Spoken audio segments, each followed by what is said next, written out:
Other kind of important aspects, but we're going to start with sleep because it's so important. And like Vivek mentioned, every mammal sleeps. It's important for physical, mental, hormonal, neurotransmitter recovery, long-term memory development, daily energy levels. Sleep plays a huge role in all of our lives. And it's the only kind of guaranteed, dedicated recovery time that any of us get on a regular basis. You can go 30 days without food, 7 days without water, and only a few days without sleep. And it's probably plus or minus a few days in there, but sleep is super important when you think about it in that context.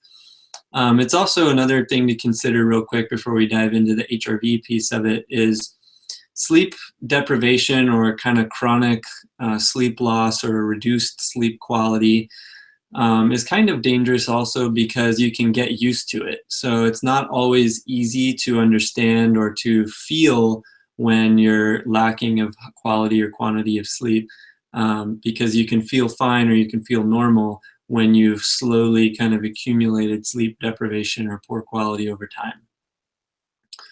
So Jason, maybe we'll take an example. And I know this is something that's relevant to some of us personally, but many of us think we're getting good sleep. Maybe it's because we're getting close to 7 or 8 hours of sleep, and that's what we've heard is what's necessary. But what's really apparent is that that's not necessarily enough. So we might be getting a certain number of hours of sleep per night, but we might be waking up in the middle of the night just on our own. So, not without any particular disruption. Or we might need an alarm clock to wake up because it's hard to wake up in the morning. We might even have trouble just falling asleep fairly smoothly and quickly at the end of the day when it is time to go to bed. Or we might need caffeine to get through the day. So we're tired when we wake up, or we're tired early in the morning and we need that boost of caffeine. Or if it's not in the morning, we need it immediately after lunch. Otherwise, we feel like a nap. Or just overall, we're just not sleepy or awake at periods that are in sync with when it's daylight and nighttime outside. So we might be getting enough sleep, but underneath all that, it might not be as smooth and as healthy a sleep pattern as it really is. And so maybe we can talk a little bit about how HRV is actually a great tool to diagnose our overall kind of sleep hygiene, our sleep health. Yeah, so luckily HRV is super sensitive to changes in sleep quality and quantity, so it makes it a really nice tool for looking at sleep.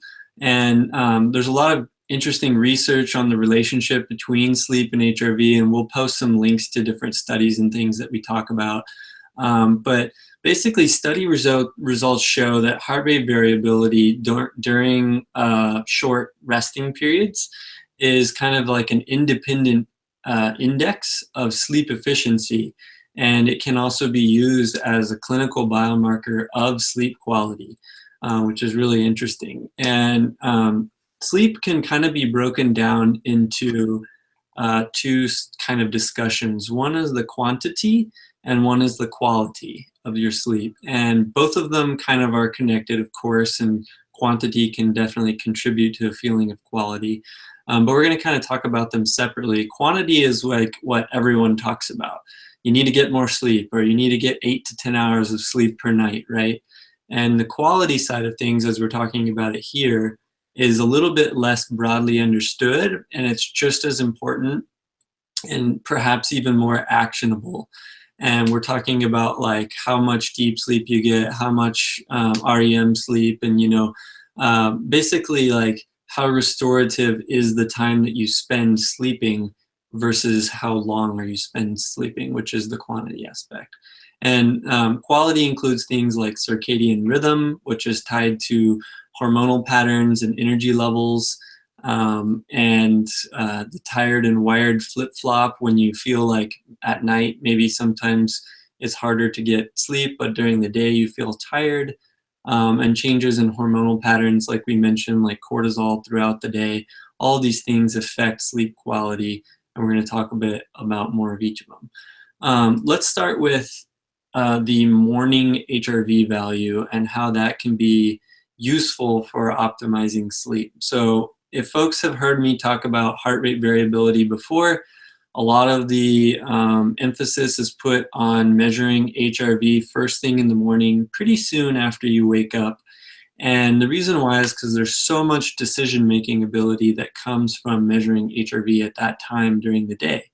And one of the most interesting things that comes out of measuring HRV first thing in the morning is a pretty good look at how your sleep quality and quantity was the night before. It's really sensitive to the previous night's sleep quality and to the accumulation of sleep quality and quantity over a period of your recent history, past couple weeks. So HRV in the morning is kind of a nice, easy test and retest tool for optimizing sleep. And basically what you'll start to see is that you may be seeing changes in HRV in as little as one day or the morning of, basically immediately after sleep, or in as little as a week of consistency if you try to make small changes to your sleep optimizations or your sleep schedule or quality. In as little as a week, you should start to see baseline changes in those morning HRV values. And we'll get into some kind of examples and stuff, but I'm trying to give like an overview of this. Typically in the morning, your HRV will be a little bit higher, which means there'll be more variability in your heart rate. Over time, if you're getting higher quality and quantity of sleep, and this is reflected in the research as well. So basically, if you're getting better sleep, you can expect that over time your HRV will be better than if you're getting lower quality sleep, for example. There is an exception to this, which is interesting and it's worth noting, is that sometimes you can wake up and your HRV is actually a lot higher than it normally is. So like, for example, if you're using an HRV score type number, which is usually about 1 to 100, let's say that you normally score a 50 or something, and then one morning you wake up and it's 60, well, that's kind of an acute spike in HRV, and I won't get off on the details of that. But basically, the issue with that is that it is it's an acute jump in your HRV, and that's not necessarily favorable. So it's important to look at the trend over time as well, because which I'll talk about the trend, but basically you just want to keep that in mind. An example of when that might happen is, let's say that you normally wake up around 8 a.m. and then one day you wake up at 6 a.m. Your body might still be kind of in a deeper recovery state, which is expressed through higher parasympathetic activity. And sorry, I'm going to use some terms that are kind of deep, like parasympathetic and sympathetic and things like that. But we go into a little bit more detail on what those are in our courses. But for the timeliness of this webinar, I'm going to try to keep it concise. So if you wake up a little earlier than normal, you could expect HRV to maybe be higher than normal. But our app flags that as potentially a negative because it's an exception to the norm. And so that's all you really need to know for this webinar. We have an additional article on that we will link to, called The 8 Biggest Mistakes Made When Measuring HRV, and a lot of people have really enjoyed that article. So we'll provide you a link to that as well in the description. So before I keep going, I just want to mention that this is going to be recorded and also posted as a replay and sent to all of you and posted on the Kickstarter page itself. So no worries if I'm moving a little bit quickly. You'll be able to pause and replay it, and also you'll have access to all the links that I talk about. So let's talk. So that's a little bit about morning HRV. It's super sensitive to the quality and quantity of sleep that you got the night before. It's a really great tool for doing experimentations with trying to maybe make your sleep a little bit better and seeing if that has a lasting result. The evening HRV, people often ask, well, should I measure my HRV before I go to bed? And that's a great question. I would recommend first starting with the morning HRV, but the evening HRV can definitely be helpful as well. It can kind of give you, once you understand your baseline HRV values a little bit more, measuring HRV before going to bed can kind of help you start predicting that sleep quality in advance, and maybe seeing if you're a little bit stressed out still from the day, or maybe from recent exercise or something that you've been doing that day has got you a little bit more amped up than usual. And then you can take some steps and even use HRV as a biofeedback tool to calm your nervous system down, calm your body and mind down, to induce some higher quality sleep or allow you to fall asleep faster. And so some interesting things that you can do with that, I mentioned HRV as a biofeedback tool. You can definitely do some meditation type exercises or some guided breathing type exercises that restore balance to the nervous system and activate parasympathetic activity, which is that rest and digest activity that you need to get high quality sleep.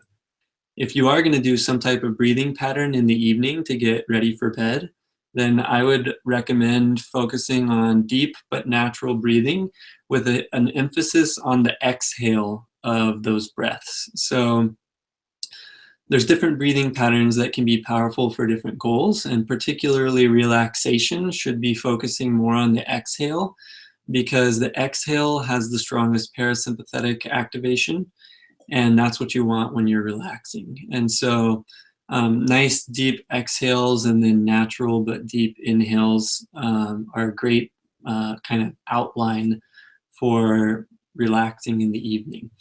And some other interesting things that you can experiment with is turning off electronics or lights or things that are kind of stimulating and may impact your ability to go to sleep. Also, cold showers and cold therapy before bed has shown to basically increase the speed at which you can fall asleep and the quality of the sleep afterwards. Those have a very strong activation of parasympathetic activity after you do a cold shower. And then the other thing that's sometimes hard to do depending on your schedule is to try not to eat too late or exercise too late. And there's definitely situations when eating late and exercising late can have benefits to whatever other goals that you have. But when we're talking about purely sleep optimization, exercising late and eating late does seem to impact the quality, especially of sleep. So it's probably a good idea, if possible, not to eat too late or exercise too late. So that was a lot of stuff. Hopefully I wasn't going too quickly, and we can keep moving through some of these. So just a quick question, Jason, and it looks like on the YouTube, apparently I'm visible, but you're not. I think I resolved that. Actually, since we had so many people jump into the webinar, basically what happened was I took control over the camera, and basically now it's up to me to remember who to display on the screen. Otherwise, every random person would just pop up, and I dropped the ball right at the beginning. And no worries. Thank you. I just wanted to check. So quick question while we're talking about these options. So you basically, just to summarize real quickly, you've covered two options to use HRV to help optimize sleep quantity, but particularly quality. The one was doing the short morning snapshots that generally folks are familiar with when they look at HRV. The second one was actually using it in the evening to see how prepared for sleep you might be, but then also for live biofeedback, so to actually help meditate and relax. And just in case there's anyone not familiar with that with our platform, as with other HRV platforms, you would open the app, plug in CoreSense, and you would take an open reading while you're in the process of meditating, and you'd look to do the right kind of breathing patterns that hopefully temporarily increase your HRV during that open reading period. So that's kind of what we're talking about from a live biofeedback standpoint, in case anyone's not comfortable or not familiar with that. So with those two options, how do those actually compare with all the other things that can be done with these devices that are helping you measure what's going on while you sleep? So this is stuff you put around your head, maybe it's on your pillow, whatever else it is, but you're actually measuring your sleep all night long, and it's tracking a whole bunch of stuff. How do these two options compare to that and doing that? Yeah, that's a good question. So there's a lot of sleep trackers and different options for tracking sleep, so to speak, on the market now. When you're talking about tracking sleep, what you really want to emphasize or keep in mind is that you're going to make some type of decision off of that tracking, right? You want to be able to have something actionable coming out of this tracking. And so there's some pros for tracking sleep all night, like with a wearable or some type of thing. You can kind of see some neat charts and see what's kind of going on with movement and activity during the night. You maybe even get some heart rate or HRV data and see if you're being restless or something like that. There's actually, too, I want to add some free apps. So if you have Android or iOS, you can get a free app that tracks sleep activity. On Android, it's called Sleep as Android, I believe. And on iOS, it's called Motion X. And both of those allow you to kind of stick your phone on the corner of your bed. And, you can turn it on airplane mode if you're worried about some signals or something coming from it. But it might be an interesting experiment to do. But that'll kind of show you with a free app if you're detecting any noise or movement or anything like that during the night. The cons of kind of having this 24/7 or all night type of sleep tracking is that from a decision-making point of view, it's a lot of data to sift through. So it can potentially be like, well, what do I do with this? This is a lot of data. It also, requires you to wear something or be exposed to something all night, and that can affect quality of your sleep or be a little bit of a hassle. And it's also kind of, like I mentioned, it's like, has a little bit of setup and takedown and whatnot. But basically, we can also get pretty much the same decision-making ability out of just taking those snapshot HRV readings before and after sleep. And the morning HRV reading, as I've discussed before, is a really powerful reading for tons of decision making, and it takes just 2 minutes a day. So that's really convenient. And then the pre-bed HRV reading has a very targeted use case. And so it can be immediately actionable when you take that. So we're kind of action oriented. It's very tempted to track as much data as possible. But if you're interested, there's a couple free apps that do sleep activity tracking, and then those HRV snapshots in the morning and in the evening can be really powerful for the actual decision-making piece. Did I cover kind of what you were thinking on that, Vivek? I think again, I just forgot to display my face while I was typing. So I hope you had while I was talking. So I hope you had some really good facial expressions to share with folks. Maybe it's just funny to look at it. Yeah, so that's very helpful. Thank you for covering that. I think, there's nothing wrong with some of these other devices. I think it's just what people are willing to do and how much time can be spent. But really, when we got back to the core of the issue, it's something that has to do with convenience. And I think being able to do 2-minute snapshots is a really, really beneficial way to do it. And on that note, obviously, most of what we do with HRV is powerful when you do it as a routine. So for example, here, it's taking that 2-minute morning snapshot, which really does pick up sleep issues. So, that was actually one of the reasons why I think we and you guys helped us design our CoreSense HRV sensor. A big part of it was really trying to make it as easy to do as possible. And for folks that aren't familiar with the Kickstarter, Jason, maybe you have a sample of it handy, and all the information is on the Kickstarter page. But getting to the point where it becomes almost a habit to do this 2-minute morning snapshot is critical for success with enabling kind of the power of HRV. Right. Yeah, I appreciate that. Let's see, I'm gonna not forget to put my face on now when I'm talking. So yeah, there's a lot of, yeah, a perfect wrap up. Core Sense makes it really nice to integrate that snapshot into your routine. And I was responding to somebody in the chat on something. So did you already kind of queue up for transitioning to diet?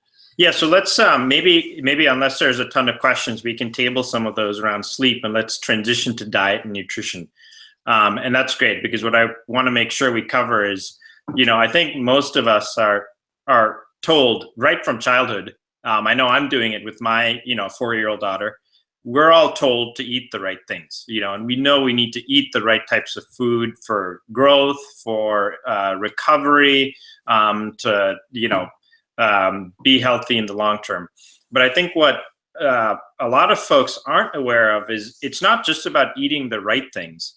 And for many people, it's actually the opposite. It's about not eating the wrong things, because it's the wrong things that are causing a major problem.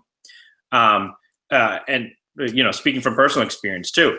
So when we eat the wrong things, they can actually do an incredible amount of damage to our bodies and steal a ton of resources from our bodies that are used for other things and necessary for other things. And I know we'll get into some of those specific issues later. But can you talk a little bit about how HRV can be very powerful in helping us not necessarily eat the right things, because in general, we know what a lot of those things are, fruits, vegetables, the right kinds of proteins, the right times, you name it, but really about understanding what's not working for our bodies. And oftentimes that's not a one-size-fits-all situation. If something's not working for you, it may actually work great for me. If a certain diet is working for you, it may not work for me for a number of different reasons. And so it's why, maybe we can talk a little bit about how specifically HRV can help individuals find that out. Awesome. Yeah, thank you. Yeah, so diet plays a huge role in a lot of different processes. It also impacts sleep as well. So, keeping with the theme. But nutrition and diet has a huge impact on health, obviously. And there's 2 ways that HRV can help play a role in optimizing diet or nutritional changes, and minimizing the damage, especially too, of eating those incorrect foods or foods that are suboptimal for your body. The first way is food sensitivity testing with HRV. And there's a lot of different ways to test for food sensitivities. There's elimination diets, and there's blood testing and hormone testing and different inflammatory marker testing. And HRV has kind of sprung up. Well, heart rate has been used kind of crudely to test for food sensitivities for a couple of decades now, but HRV now is available and is a very sensitive marker to inflammation and to changes in stress load on the body. So it's kind of cropping up as a nice tool that's non-invasive for testing for food sensitivities. And when I say testing, this is like a great way to get an idea of what foods may be offensive to your body, whether it's an allergy or a sensitivity or some kind of intolerance. And then you can do some further experimentation to really determine if that food is, quite offensive. And so basically the way that this works is it starts with establishing a morning routine baseline HRV, just like any other. This is a good starting point for almost any type of health or performance optimization. You kind of want to understand your starting point. So taking a couple of morning HRV readings can really help you get an idea of where you typically start. And then getting into the actual food sensitivity testing, I just want to preface this that we're creating really detailed protocols for this in our advanced HRV coursework. But I'll give you kind of a basic outline that'll fit into this webinar timeline. And what you're going to do is you're going to take a pre-meal baseline HRV, which is prior to eating, of about 1 to 2 minutes, and make sure for this that you're sitting down or in some body position that's repeatable for subsequent testing, because the position of your body impacts the HRV value. Then eat. So eat whatever food that you're going to test over. And then start to take some post-meal after you're done eating snapshots. And you can take one immediately after eating, and then you can also take one about an hour after eating.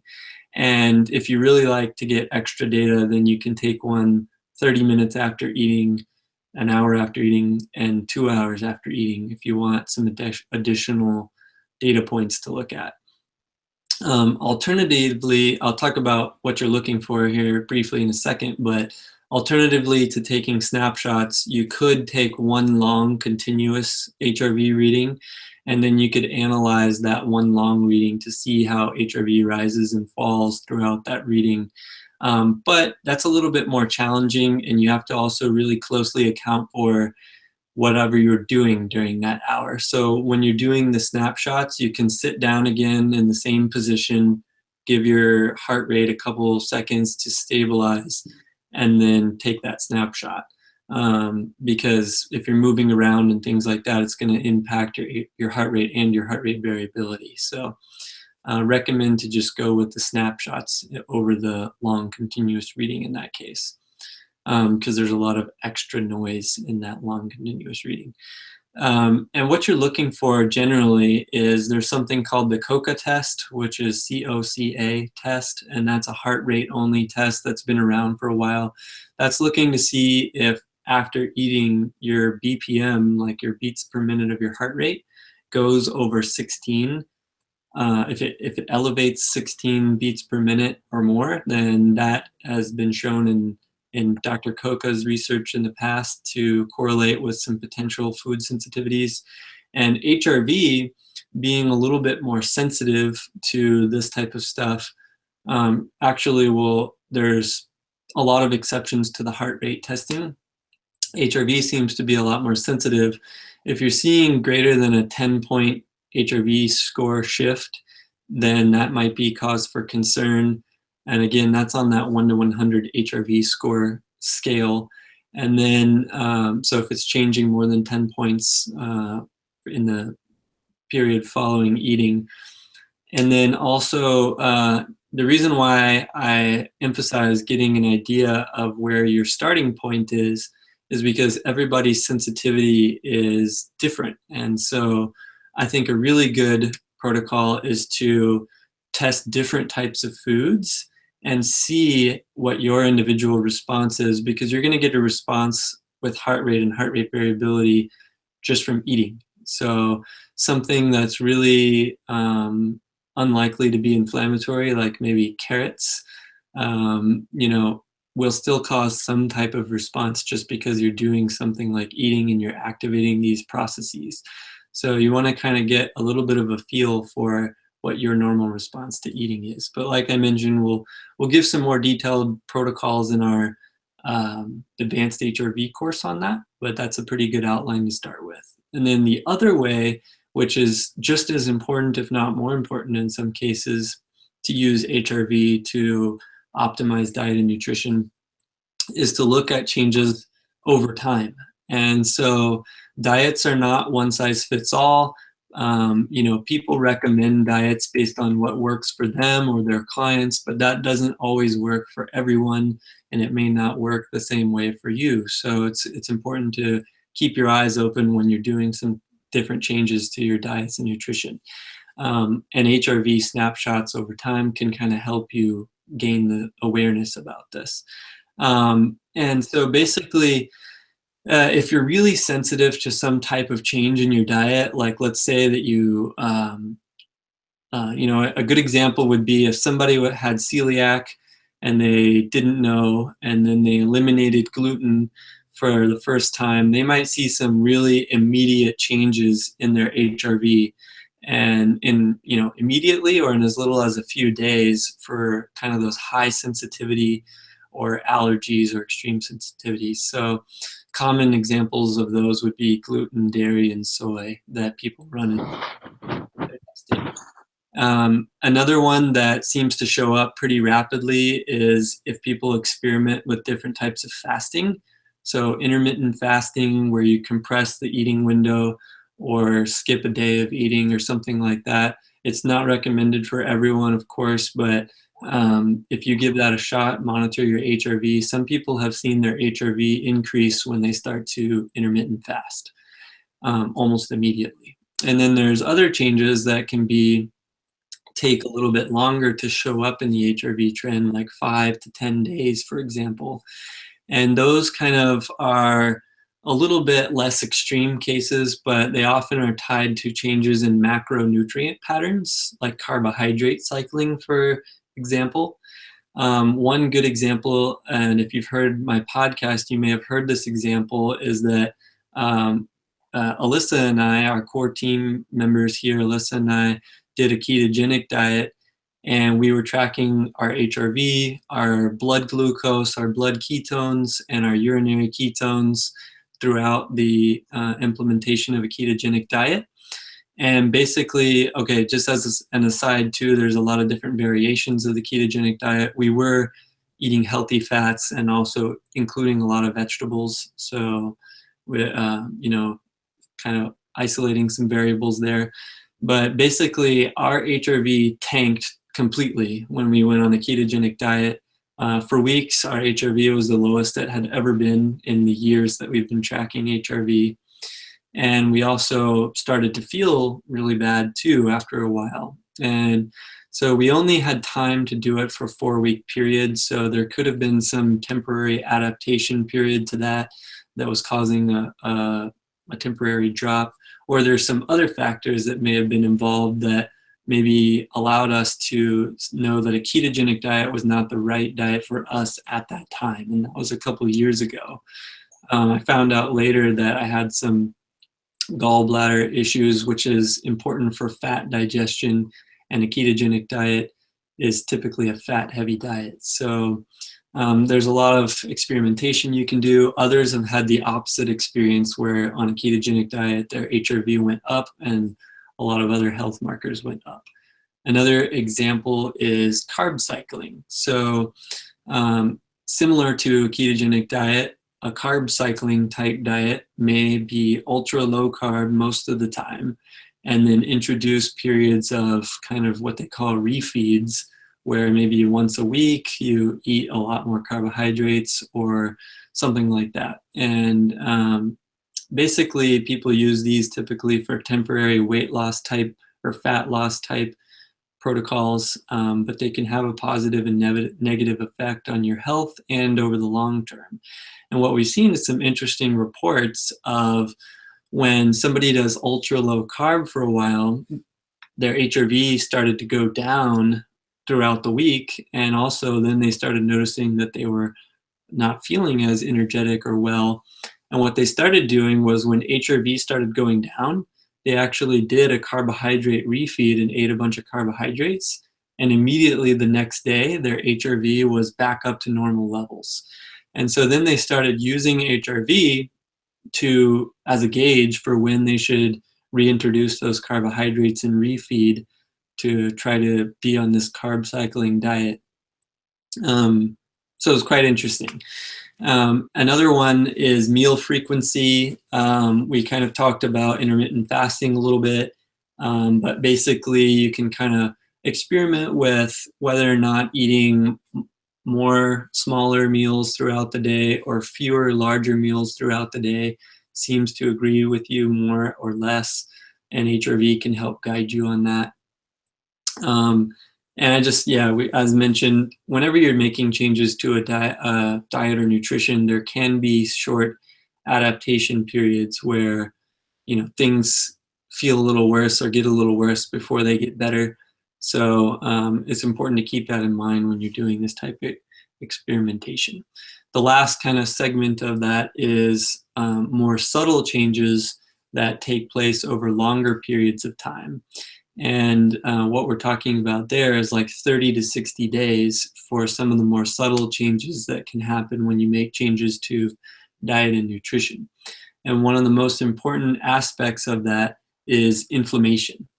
And inflammation from nutritional sources or environmental sources takes a really long time usually to manifest if you're not acutely allergic to some type of substance. Then basically it can cause just a small degree of inflammation in your body, and over time you can accumulate more and more of that, and slowly you increase the inflammation in your body without even knowing it. HRV actually kind of correlates with that, so whether you're aware of it or not, if you're accumulating a large amount of inflammation, your HRV will be going down over time. And that's shown time and time again in different research studies that are researching HRV from different sources. And like similarly, when you make changes to something like nutrition or diet, let's say you eliminated some type of food that was causing this small degree of inflammation, it may take 30 to 60 days before you start to really see measurable and improvement in your health and in your inflammation and also in your HRV scores. So if you're doing something like, reducing processed food and you don't see an immediate change, then I would recommend that you wait 30 to 60 days and try to stick with that, because it may take a little while after eliminating that processed food for your body to recognize and be able to recover from the lower levels of inflammation coming in from that. So in general, similar to sleep, when you're getting better quality sleep over time, you can expect HRV to be better over time, which is higher, more variability in the morning. When I say over time, what we're talking about is charting the HRV values from the morning readings over time. And then to round that out with nutrition, as you make better nutritional choices over time, you can expect, if your HRV is lower than like an average for your demographic, you could maybe expect HRV to increase over time as you make those better diet and nutrition choices. So it's kind of a nice tool to try out different things, gauge to see if it's working for you or not, and make adjustments as appropriate. One important caveat to that is that if your HRV is really high, because maybe like you're really aerobically fit, for example, if you're an endurance athlete, that can kind of put a ceiling to how high your HRV goes, so to speak. And making dietary changes may not increase your HRV over the long term with that. But what you want to see is that it doesn't decrease your HRV. So even though it may be really high, if you want to experiment with different diet or recovery protocols, those protocols should not decrease your HRV independent of changes in your training. So it's important to keep context with some of these things. The last thing to note real quick on nutrition and diet is that they have a really strong impact on your circadian rhythm. And I mentioned circadian rhythm briefly in the sleep portion, but circadian rhythm is kind of like your body's hormonal changes throughout the day, and it helps you optimize recovery when you're asleep and optimize energy levels when you're awake. And there's a lot to that we don't have time to cover, but the food timing that you eat and the quality of the food that you eat can have an impact on your sleep quality and on your circadian rhythm timing. So eating higher quality food and not eating too late, like I mentioned earlier, can actually increase the quality of your sleep, which is like a win-win. There's also a study that came out recently showing that you can impact your circadian rhythm with a couple quick techniques. So if you're kind of feeling like your circadian rhythm's messed up, you have a hard time going to sleep or a hard time waking up, or maybe you wake up in the middle of the night, you can try to eat a little earlier instead of close to bed. Also, you can try to get some early sun exposure in the morning. that really tells your body. The sun is a powerful cue for your body to let you know that, hey, it's daytime, it's time to activate the energy regulation centers, and then also taking some low dose of melatonin for maybe temporary periods of time before bed can also help trigger the sleep induction process and help with sleep quality. For my personal recommendation, of course, talk to a qualified doctor about this, but I wouldn't recommend taking melatonin indefinitely because you want your body to naturally be producing those things. So basically, don't get addicted to it if you can, but it may help with sleep quality in the short term. All right, so just was looking at my notes real quick, and a couple of things I'll just mention out loud. Kevin asks if you can use HRV to optimize macronutrient ratios, and the short answer is kind of like I was mentioning, is that yes and no. It will definitely help you for those broad brush macronutrient changes, but if you're talking about like 70% carbohydrate versus 69% carbohydrate, then that may not really show up in HRV because that tiny percent change will most likely not even affect your results anyways. So for those kind of big picture macronutrient optimizations, it might be a really powerful tool for that. Yeah, so looking at my notes, I think we can cover alcohol a little bit, and then we'll have time to take some more questions and stuff.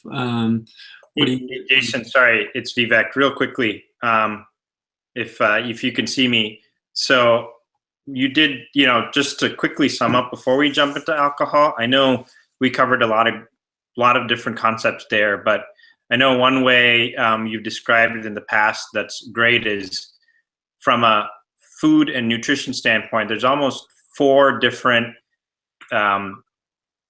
things you can do with HRV, and it's all based on timing. The first one, which is immediate, is taking that pre and post meal snapshot that tells you right away, or within a couple hours, if something you just ate is maybe not agreeing with you. That works. And then there's the stuff that you do with the morning readings, which again aren't as immediate as right when you eat, but whether it's in a few days, so that's like for allergies or sensitivities, or 5 to 10 days, where it's, carbohydrates, ketogenic diet, carb cycling, meal frequency, kind of the macronutrient stuff, or 30 to 60 days for more subtle ones like inflammation. There's almost, you can look at how what you eat is affecting you in many different time periods. And that's great to be able to do with one tool to really give you a lot of information. The second thing that was really cool in what you said was, food timing and quality of what you eat really impacts circadian rhythm and sleep. So I think that's kind of a running theme here. If you're improving on your diet and nutrition and food, it actually automatically improves your sleep, and vice versa. So that's good news and bad news. It's bad news because if you're not doing something right with your diet, for example, it might actually be impacting your sleep. And so that's, making that one worse. But good news is, as you dial in any one of these, you're actually also automatically improving the other aspects of health and performance as well. So by dialing in the diet, you're actually helping your sleep improve naturally too, which is a huge bonus. So I just wanted to mention that as we transition to alcohol, because that's another way of thinking about alcohol is, hey, it's linked just like these other things are to everything else. So the better we are at enjoying our guilty pleasures in the right way, the better it improves everything else that we do as well. Yeah, that's huge. I appreciate that. It's all synergistic, right? So the decisions you make on the sleep side, I mean, just as an aside, people, myself included, think, okay, well, I could optimize exercise, I could optimize sleep, I could optimize nutrition, I could optimize my environmental toxins, my work stress, my relationship stress. There's like so many things that we could work on, and it can be a little bit of overwhelming. And that's when reason why we like to have some kind of measurement tool for decision making, to see, okay, if I make a change to my sleep, is it making a big impact? If so, I'm going to keep doing it. If not, I'm going to maybe use that energy to look towards something else that may be having a bigger impact on my health at this moment, like nutrition or something, diet. But the nice thing is, when you do find something that really makes a big difference, it has a synergistic effect that helps all of those other areas. So if you can find out that sleep is maybe increasing sleep quality, increases your HRV, then boom, all of a sudden you're operating at a higher level of stress tolerance and resilience. And when you're dealing with some work stress or something like that, you're operating from a more efficient starting point or better starting point to deal with that other stress. So it's all very synergistic, and it's kind of nice to start down that optimization road with knowing that you're making an impact on your body. So let's take a quick dive into alcohol, and then we'll come back and try to answer as many questions as we can. Basically, alcohol is an interesting one because it's one of the most consumed substances in the world, aside from water and other basic foods. But studies on alcohol go many different ways, but studies show that alcohol consumption generally lowers heart rate variability and reduces parasympathetic activity specifically. Even in instances where heart rate, like beats per minute, or blood pressure doesn't change. And this is up to 24 hours after consuming alcohol. And this is, if you just look at this study alone, it's like, no, for all the people, some people will say, yes, now I have proof to tell my significant other or somebody else to drink less. But in general, people like to consume alcohol socially or to relax, or there's different use cases for alcohol, of course. But other studies show that there's differences in the amount and the type of alcohol and its effect on your body. So this is kind of interesting when you start digging into it. There's another study that we'll provide links to some of these, by the way, in the comments and in the replay and when we post it on the Kickstarter. But studies also show that alcohol can be very dose specific, and that one glass of wine may have a minimal impact or effect, but 2 glasses or more shows reductions in HRV. And again, I would probably put out there that this is individual, the threshold. And maybe if you really want to experiment with maximizing the amount, you could experiment with 1.5 glasses or 2.5. No, but basically the dose is dependent on the person, and also the quality and type of the alcohol should be kept in mind as well. So, some people, and this is just more anecdotal, seem to tolerate wine, or like a high quality wine, or something that is not like a cheap beer or a cheap wine, which can contain a lot of other additives. So it may not even just be the alcohol itself, but kind of like buying soda versus like, some kind of high quality organic fizzy drink, is that they're both kind of like enjoyed for their flavor and taste, but the soda that's like a cheap soda might have, or pop or whatever you call it, depending on where you are, might have a bunch of other additives and things to it that the high quality organic fizzy drink doesn't have. So just kind of using that as an example, that there's different additives to alcoholic beverages as well. And you want to keep that in mind, and may experiment with different qualities or types of alcohol if you're doing that. But coming back around to alcohol's effect on HRV, daily alcohol drinking seems to be correlated with a decreased HRV over time. So if you're a regular consumer of alcohol on like a daily basis, for example, in general, that's going to correlate with reduced HRV over time. And it might be something that you want to experiment with fluctuating. So maybe seeing what your HRV baseline is like, and then eliminating alcohol for a few days and seeing if you experience improvements. Or if this is more of a subtle thing, like maybe it's just 1 glass of wine a day or something like that, this might fit in that. When we were talking about nutrition, it might fit into that 5 to 10 day category or that 30 to 60 day category. So it's really up to you how much you want to dig into that. At the higher quantities, alcohol hands down shows above like 2 or 3 drinks. It has an immediate impact within 24 hours on your HRV scores, and it can have an impact, a strong impact, for up to 3 days or more afterwards. And some of the funniest tweets that we receive to Elite HRV on Twitter are post-bachelor party tweets, when somebody has been measuring your HRV and then they go to like a bachelor party and they drink a ton of alcohol, and then the next morning they're completely in the red on Elite HRV, showing that their body is just suffering greatly, and that can actually stay that way for multiple days after that. So, you know, something that you do on Friday night can still be impacting you on Monday when you go into work. And that's really powerful to know, because you might make different decisions on how you handle your weekends or celebrations if you have important things to do in the days following.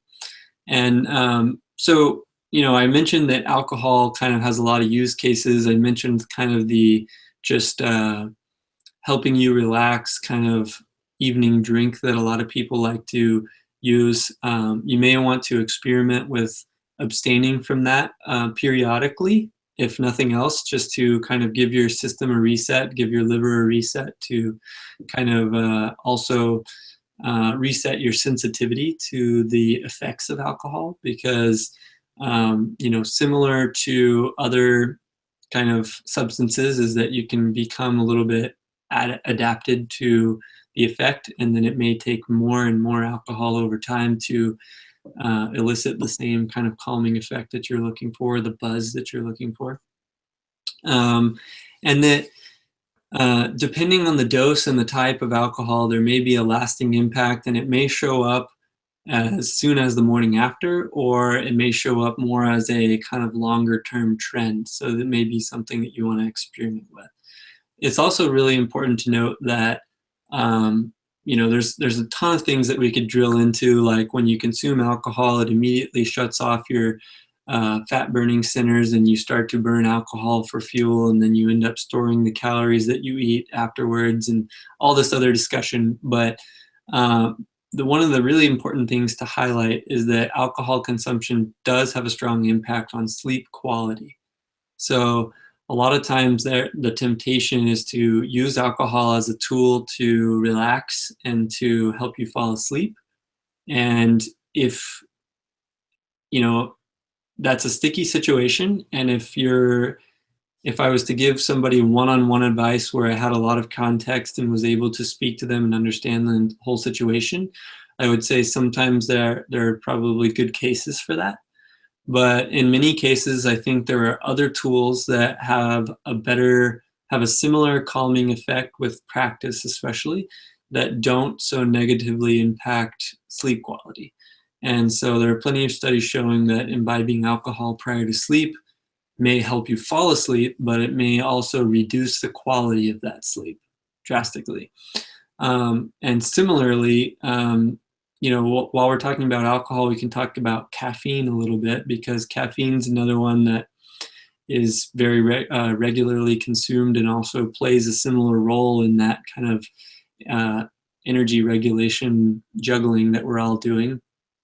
And daily caffeine consumption, especially kind of dependency on caffeine, could also be impacting the nervous system and your heart rate variability. And we actually posted an infographic, which we'll link to, about coffee consumption. And there was a really big study on coffee consumption that was done in Brazil. I think 15,000 people or something were in the study. And it had kind of came to similar conclusions, was that people who are dependent on coffee typically had reduced heart rate variability, but typically also there was a dose response, and people who drank 3 or more cups of coffee per day had a negative heart rate variability response and negative, uh, not as favorable health in general. And again, it's important, in that study actually highlighted, there's a lot of other context to this as well.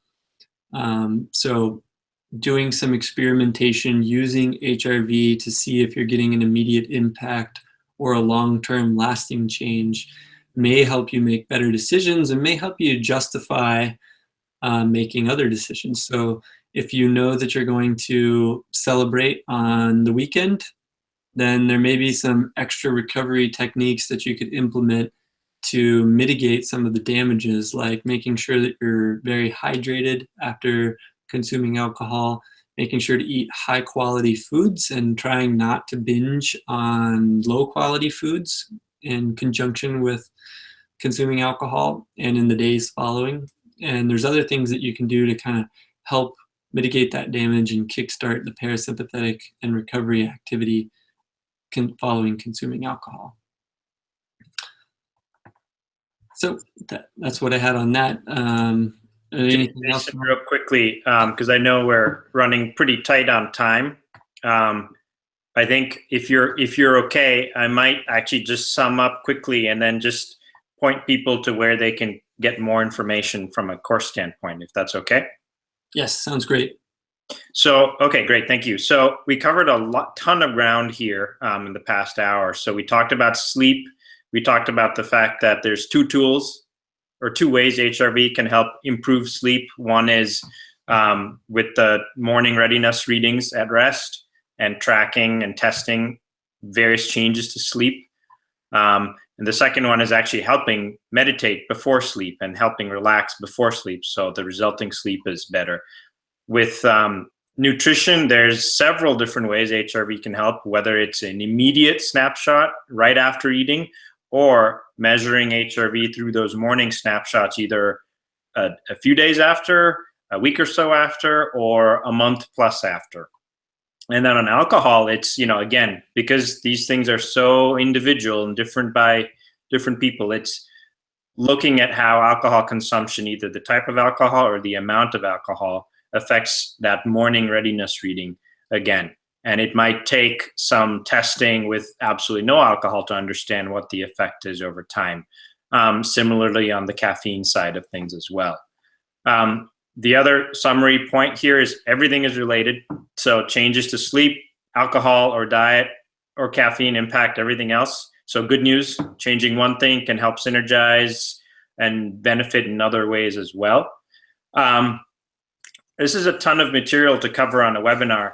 We actually will be presenting this in a more structured format in a short intro to HRV course. And so for anyone who hasn't checked out the Kickstarter page, it's actually available as one of the purchase tiers for CourseSense. So we're gonna make it available exclusively for Kickstarter backers through our page.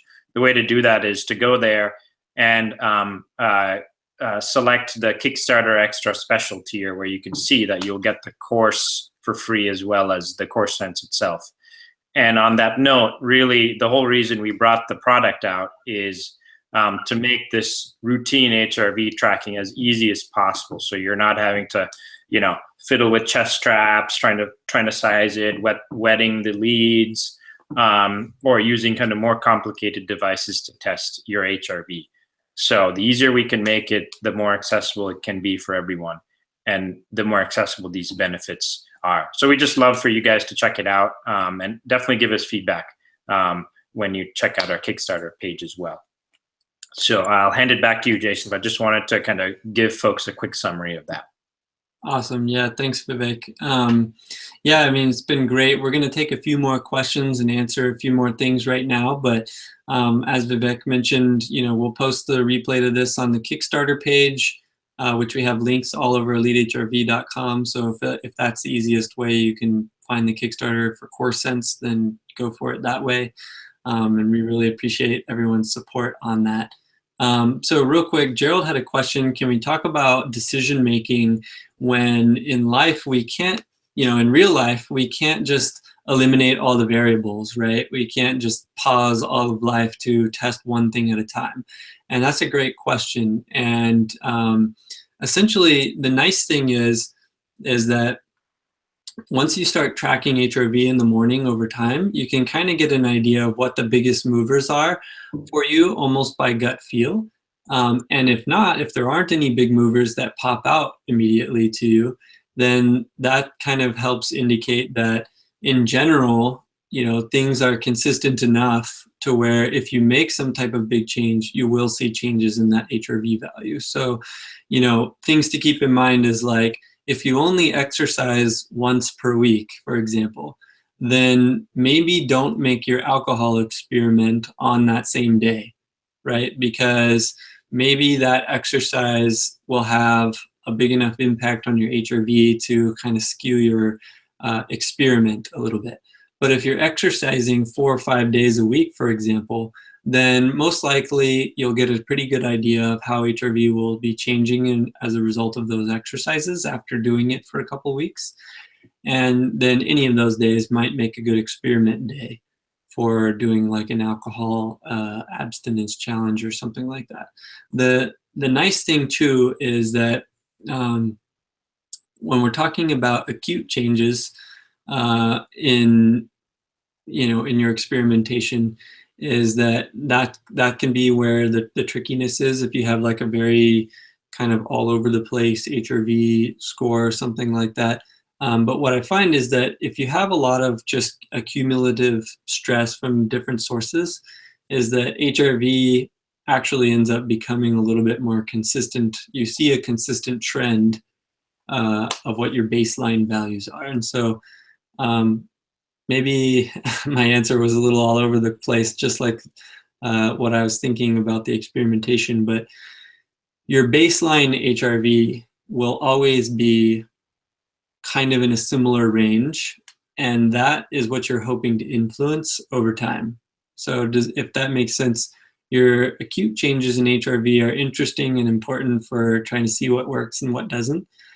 But in reality, over the long term, you want to see if that baseline is improving or at least not going down. And so if you're making changes and you see that over the course of 2 weeks, HRV is going down, then it's likely whatever changes you made, independent of everything else you've got going on in life, was not really helping that much. Or maybe it was the wrong timing to make those changes or something like that. So you got to kind of experiment with it. And the nice thing is, though, is you don't need a perfect vacuum where you eliminate all the variables everywhere to do this type of experimentation. So hopefully that helps. Answer was a little all over the place, but should we take some more questions from the chat? I haven't been able to look at the chat constantly, but I think we've been keeping up with it pretty well. I think we've hit most of the questions, Jason, in all honesty, and I know we're running pretty tight on time as well. So maybe what I'll do is, if anyone else has any questions, they can put it into the YouTube chat right now, and we can try to hit a couple more. But while we wait, there was one other point that I wanted to make, which was that we do have, over time, the ability with HRV, I think, to get kind of a deeper self-awareness of our own, how our bodies feel and minds feel and respond to things. So after, a certain time of using HRV, we start to be able to tell if something is working or not working versus having to kind of rely on a controlled experiment to look through it. And maybe you can just describe that process a little bit for folks in the audience. Yeah, definitely. So there's a lot of ways that you can start to optimize your health and your performance. You do need to kind of decide what you are going to focus on for a little bit of time. So try to maybe make a concerted effort towards sleep is a great place to start for almost everyone, because you're going to sleep almost every day no matter what. So getting the most out of that sleep is usually a good idea and a pretty good bang for your buck.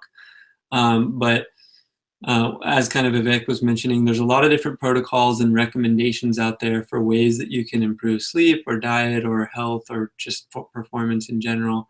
And it's a good idea to try to follow these recommendations if you think they are good, and then to keep your eyes open and to monitor a little bit of basic data to see if it's actually working well for you, or if you maybe even need to just tweak it slightly. And also, certain protocols will say, okay, you should experience results in 1 day, or you should experience results in 30 days. So it's important that you try to give it that much time. So if somebody is saying that, you know, eliminating processed food will help you, you'll see in 30 days, you'll see a difference, then I strongly recommend sticking to that 30-day recommendation to see if it works for you. And then the nice thing is, since HRV is kind of a systemic metric, it's kind of a global metric of stress from different sources. It's a metric of inflammation, of dietary stress, of recovery. It makes a really nice kind of compass, so to speak, to guide you through whether or not these different changes are impacting you positively or negatively. And so you can use that morning HRV reading specifically, really powerful, as a really powerful tool for guiding changes. It'll capture everything that happened yesterday, as well as what's ongoing, happening, and accumulating in your body. And it's important to mention too, if you make a change and it doesn't impact your HRV, it doesn't necessarily mean that that change is useless or bad or good, but it is also important to realize that you may need to just keep an eye on whether or not that change is effective or worth your time, because if it's not impacting you noticeably, then there may be other things that you could do that would more impact your body and be a better use of your time for right now. So it's also interesting from that perspective. Did I cover what you were after on that, Vivek? I kind of feel like I meandered a bit. No, you did. Thank you. It's good extra feedback. Just real quickly, Jason, couple more questions have come in. One is there a reason that sitting and taking the measurement of these day-to-day HRV readings is more sensitive than laying down and taking those day-to-day measurements? So if I understand that the question right, it's that things would show up more when the reading is done sitting versus when it's done laying down. Is that something that's seen? And B, if that is the case, is there a reason for that? Yeah, that's a great question. So typically when you're measuring HRV, you want to try to just find a position that's repeatable for you. So if lying down is the most repeatable and comfortable position for you, then that's fine. But if you have a choice between sitting and lying down, or supine position, I would recommend sitting. And most of the time, for health reasons, I would recommend people not spend a ton of time sitting. But for a 2-minute snapshot, it shouldn't be that big of a deal. And to answer your question, yes. The reason why I recommend sitting over lying down is because in our experience and working with lots of people on this, is that when you're sitting, the body seems to be more likely to express its perception of stress, so to speak. And that's kind of like a very generalizing way of saying it. But basically, what you can think of is when you're lying down in a supine position, it's often very relaxing. It's the most relaxing position you can usually get in, which is why we sleep in that position. But that kind of deep relaxation can maybe mask some of the underlying stressors in the body that are not trying to, but that need to be expressed for you to recognize that they're there. And so a similar kind of example to this is using some type of guided breathing or meditation while measuring your HRV.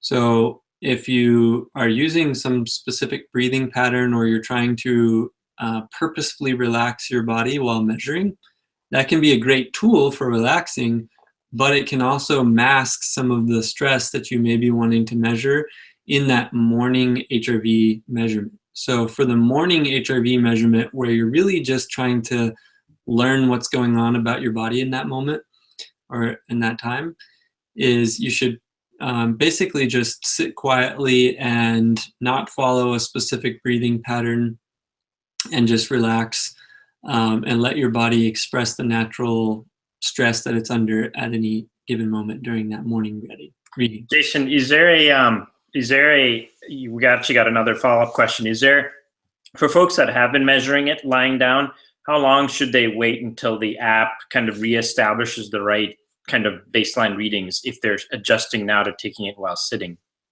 Yeah, that's a great question. So I would wait about a week.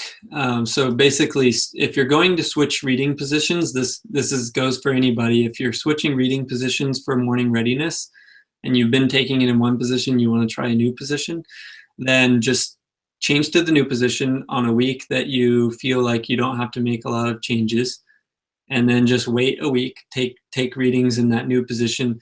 The app actually will adapt to the new position after about a week.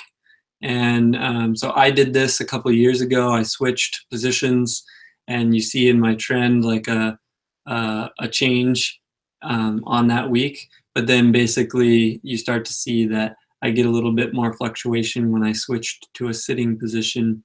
And that was partly because we were starting to see from working with so many people that kind of was a more useful position for a lot of things.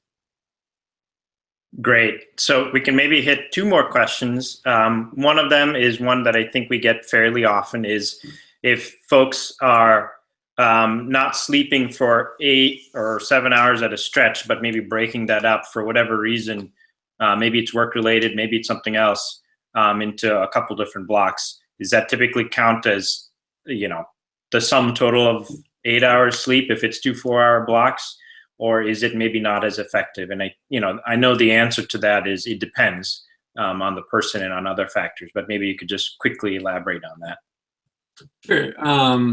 So yeah, basically, the question being, is it okay to kind of break up sleep into chunks of time, or does it all have to be at once? And as Vivek mentioned, it is dependent, but it can easily be experimented with. Some of my research leads me to believe that there is no big deal if you wake up a little bit in the middle of the night, as long as you're not awake for a long period of time, and as long as so there's a couple of caveats to that. If you're awake for a long period of time in the middle of the night, then that probably is affecting the sleep quality of the second half of the sleep, so to speak. Also, if you're worrying about being awake during that time, that will affect your ability to fall back asleep, but it will also affect the quality of that sleep. So, I've interviewed a HRV researcher named Dan Quintana, who I love his work and I reference it often. But he talks about psychological states and how that impacts HRV. And the symptom of worry seems to be very important with regards to heart rate variability and just general health and resilience. So if you're waking up in the middle of the night and worrying about it, then that's going to be worse than if you just wake up in the middle of the night and just say, okay, this is just one of those nights. This is what happens. Maybe take some steps, like read a relaxing book, do some deep breathing or something like that, and just let yourself fall back asleep naturally. Honestly, I have not seen a lot of hard data research about whether or not biphasic type sleeping, which is where you sleep for a bit, wake up, and then sleep, is any better or worse for HRV than just sleeping all in one chunk. But experientially and in other research, it seems to be okay, as long as it's not for long periods of time and stressing you out. Great, thanks, Jason. So I think maybe the last question is one this is a little bit unusual, but we have gotten this before, is, on the topic of nootropics, which if folks are not familiar with, a nootropic is just they call them smart drugs. They're drugs that or chemicals that help make certain brain function more efficient. So whether it's learning, is it memory, is it mental turnover, whatever else it is. And caffeine is actually an example of a nootropic. Are there other nootropics whose effects can be measured by HRV? And obviously coffee is one of them. But, maybe really quickly, do you know of any kind of research that's out there on other drugs as well? Yeah, it's one of those interesting concepts now. There's a company called biomarker.io, I believe, and what they're doing is basically they're taking products like nootropics from various companies, and they're running studies on a larger scale with different biomarkers, which is hence their name, biomarker.io, and seeing what the impact is, because the short answer is yes, people are looking at HRV's response or the response of the body in HRV to different nootropics, but there isn't a lot of literature yet on newer and less common nootropics, like things that are not caffeine, for example. But there are some interesting kind of anecdotal evidence, both positive and negative, from the nootropic community. And it's definitely something that you could experiment with at home. That's kind of one of the nice things about making this accessible and affordable, is that doing your own experimentation can be pretty easy to do. So I would hypothesize, and this wouldn't be a surprise to anybody, but nootropics that are stimulant-based would likely reduce HRV when they're effective, when they're affecting your body. And then nootropics that are more for calming or relaxing, or that tend to do that, would potentially increase HRV. And then if you're allergic to or sensitive or intolerant of a specific substance, whether it's a nootropic or anything else, then that tends to decrease HRV when you're exposed to it as well. Great. So I think that's probably good to finish up on. So just again, quick summary. We'll post a recording of this webinar. Thank you to folks that have stuck around and bared with us through the technical difficulties at the beginning. I'm glad we were able to do this in any case. All of this material will be covered in a much more structured way in our Intro to HRV course, which you can actually get at the Kickstarter. We'll continue to kind of help answer questions. If you have any, feel free to comment on the Kickstarter page too, so we can get to that like we have done in the past. I'll hand it back to you, Jason, for kind of any final thoughts. But from my end, this is great use of time and very interesting experience learning how to use HRV to combat sleep, nutrition, and kind of our impact of our guilty pleasures as well. Yeah, thanks, Vivek. And interesting topics, interesting questions. We definitely couldn't do these webinars without you and sending in all of your questions, and we'll do our best to try to keep addressing them over on the Kickstarter, which is, if you go to Elite HRV, you'll see we have links to Course Sense everywhere. We're doing the Kickstarter and there's only 3 days left. But we're posting answers to some of the questions there as well. So if we weren't able to get to your question here, we're going to try to do our best to do it in the comments over there. And again, apologies about the technical difficulties. We even switched platforms to try to avoid that. And c'est la vie, as they say. But yep, thanks for joining us. Please definitely check out the Kickstarter and the Course Sense. Your support allows us to keep putting out this type of content. And we love interacting with you here, there, and anywhere else. So I appreciate your time, and hopefully you enjoyed this webinar. Thanks, everyone. Thanks, guys. Yep. Cheers.